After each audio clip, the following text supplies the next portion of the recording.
सब गाली हमको देते जाइए, कांग्रेस को वोट डालते जाइए। लेकिन निगाहें कांग्रेस की तरफ हैं और हम आशा करते हैं कि अंत तक अगर कांग्रेस की तरफ आशाएं।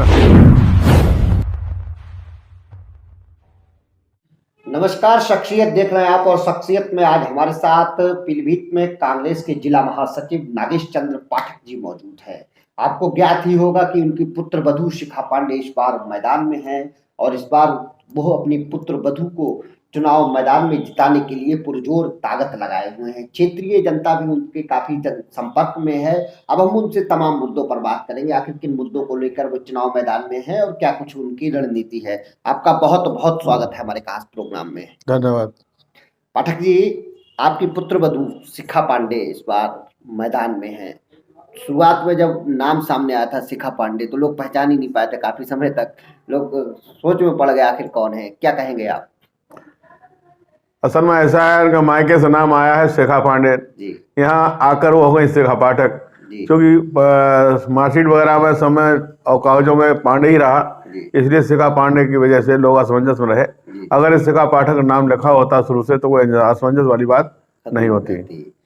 इस बार किन मुद्दों को लेकर आप चुनाव मैदान में हैं? सबसे बड़ी बात यह है, भारतीय जनता पार्टी जो सरकार में आई थी उन्होंने कहा था 6 महीने के अंदर अंदर हम गड्ढा मुक्त सड़कें देंगे। लेकिन आज इतने साल गुजर जाने के बाद भी हमें तो ये दिखाई देता है गड्ढे में सड़क है या सड़क में गड्ढे, पता ही नहीं लगता है। अगर हमारा प्रत्याशी जीतेगा तो हर हाल में सबसे पहले अपने क्षेत्र की गड्ढा मुक्त सड़कें बनाएंगे, उसके बाद फैक्ट्रियों का आयोजन कराएंगे, क्योंकि हमारे यहाँ का जो नौजवान नवयुवा बेरोजगार घूम रहा है वो उसके सहारे उसको रोजगार मिलेगा। पाठक जी, यदि बात की जाए, आपने सड़कों की बात कही, आपको कौन कौन सी सड़कें आप गड्ढे वाली बता सकते हैं? एक तो रामलीला से गई है दुरिया रोड बनते हुए, यही सबसे बड़ी गड्ढा उसमें है। दूसरे पीलीभीत अगर आप जाइए तो पीलीभीत में गड्ढे बहुत हैं। इधर आप अमरता जाइए तो अमरता वाले रोड बहुत ही ज्यादा गड्ढे मुक्त हैं, वो युक्त है। और इसी तरह से मतलब डिग्री कॉलेज, चौसरा रोड, तमाम रोड ऐसी हैं। और खनका से मतलब जहाँ रोड गई है रायपुर वगैरह, वहाँ भी बहुत रोड है। रणनीति क्या है इस बार? देखो, किसी भी पार्टी को रणनीति इस समय है ही नहीं। जनता बिल्कुल खामोशी से है, और खामोश इसलिए है कि वो ना तो सपा को देना चाहता है और ना बसपा को वोट देना चाहता है और ना देना चाहता है भाजपा के कैंडिडेट मौजूदा हो, कि उसकी शख्सियत जो है सबको मालूम है कौन नहीं है। लिहाजा सबकी निगाहें कांग्रेस की तरफ हैं और हम आशा करते हैं कि अंत तक अगर कांग्रेस की तरफ आशाएं हैं लोगों की तो झुकाव जो है जनता का कांग्रेस तरफ आ जाएगा और हमारी सीट निकल जाएगी। बीसलपुर क्षेत्र में कैसी तैयारियां चल रही हैं आपकी? जबरदस्त है, हर मोहल्ले घूमना है, डोर टू डोर मीटिंग करें। दो जनसंपर्क के दो ही तरीके होते हैं, या तो मीटिंग को सारे जाइए या फिर डोर टू डोर जाइए। मीटिंगों में होता है कि डोर टू डोर नहीं जाते हैं तो पब्लिक कहती है मेरे पास तो आए ही नहीं, इसलिए डोर टू डोर संपर्क कर रहे हैं, लोगों को आश्वासन भी मिल रहा है। बीसलपुर विधानसभा में आप अपनी सीधी टक्कर किससे मानते हैं? सीधी टक्कर किसी है ही नहीं। कैसे भाई? यहाँ तो आप लोकल के रहने वाले हैं, जब भी यहाँ बसपा का कैंडिडेट जीतते दिखाई देता है तो पब्लिक गाली देती जाती है और भाजपा को वोट डालती जाती है। लेकिन इस बार गाली देके भी वोट उनको मिलने के आसार हमको दिखाई देते नहीं। और हमारा जनता से यही कहना है कि अगर गाली देके वोट डालने का ही आदत पड़ चुकी है तो गाली हमको देते जाइए, कांग्रेस को वोट डालते जाइए, निश्चित तौर से सीट जो है आपकी निकल के आएगी। यदि देखा जाए तो आप ग्रामीण इलाकों में जाते होंगे तो बेसहारा पशुओं की समस्या बहुत उच्च स्तर पर दिखाई। सबसे बड़ी समस्या यही है कि बैल, हम तो अपनी कहते हैं 150 बीघा हमारी ईख थी, गन्ना था, अब मुश्किल से 15-16 बीघा गन्ना रह गया। और ये करीब हमारे जैसे काश्तकार की है तो जनता के सभी खेतों में ऐसा होगा। और अब तो यह है कि लाइन में लगाने की आदत पड़ गई है भाजपा के शीर्षस्थ नेताओं का। वो रात में सोते हैं तो ये सोचते हैं कि पब्लिक जो है सवेरे लाइन में कैसे लगाई जाए, कहीं नोटबंदी, कहीं और बंदी, 2000 रुपये डालने के लिए लाइन में लगे, फिर 2000 रुपये निकालने के लिए लाइन में लगे।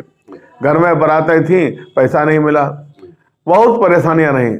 और तो और रोजगार देने की उन्होंने बात की कि 2 करोड़ रोजगार देंगे, 2 करोड़ नौकरियां लगाएंगे, एक भी तो ना तो हमें आज तक नौकरी किसी लगते दिखाई दी और ना रोजगार सर्जित दिखाई दी। जब चल रही थी फैक्ट्रियां, इनकी वजह से हजारों फैक्ट्रियां बंद हो गई, लाखों युवा जो है हमारा सड़क पर आ गया।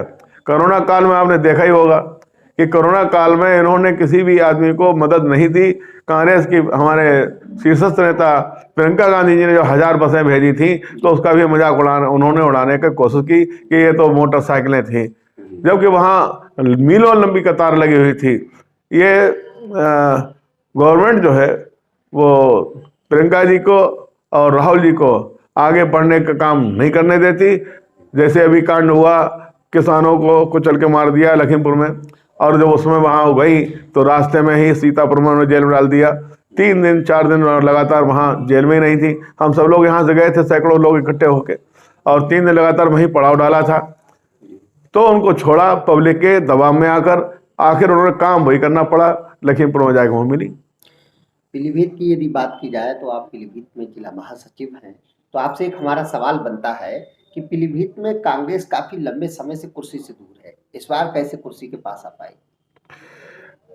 आज से 32 साल पहले जो बच्चा पैदा हुआ होगा वो कम से कम 2-3 बच्चों का पिता बन चुका होगा। वो कांग्रेस के बारे में जानते ही नहीं कैसी कांग्रेस सरकार थी। वो सपा बसपा भाजपा में ही उलझे रहे। भाजपा को सिर्फ हिंदू मुसलमान, हिंदुस्तान पाकिस्तान और इंदिरा खानदान अगर छोड़ दिया जाए तो भाजपा के पास बोलने के लिए चौथा शब्द नहीं है। और हम लोग जो है इस बार जनता का जो है झुकाव मेहनत की बदौलत, हम लोग इतनी मेहनत की है गांव गांव में जाकर कि आज कांग्रेस जो मुख्य फाइट पर आ रही हर जगह। हमारा संगठन खत्म हो चुका था 32 साल में। प्रियंका जी ने यह कहा कि जो संगठन में बहती भूमिका निभाएगा हम अब की उसको ही टिकट देंगे, वरना हम जैसे साधारण परिवार को टिकट मिलने की कोई उम्मीद ही नहीं थी। हमेशा आया राम गया राम या पैसे वालों को टिकट मिलता रहा होगा। आज हमारे साधारण परिवार, छोटे से परिवार को जो टिकट दिया है, इसका हम उनको धन्यवाद देते हैं। उन्होंने अपना वायदा निभाया और संगठन के मुख्य कार्यकर्ता को टिकट दिया। बहुत बहुत धन्यवाद। इथे हमारे साथ डॉक्टर नागेश चंद्र पाठक जो कांग्रेस में जिला महासचिव हैं, उन्होंने तमाम मुद्दों पर हमसे बात की। बीसलपुर विधानसभा में उनकी पुत्र वधू शिखा पांडे इस बार प्रत्याशी बनाई गई हैं कांग्रेस से। उन्होंने कहा कि सबसे पहले जो सड़कें हैं गड्ढे वाली, इन पर काम किया जाएगा यदि उनकी सीट जीतती है तो, और बेसहारा पशुओं से भी क्षेत्रीय जनता को निजात दिलाई जाएगी। कैमरा सहयोगी शरद दुबे के साथ आशुतोष मिश्रा।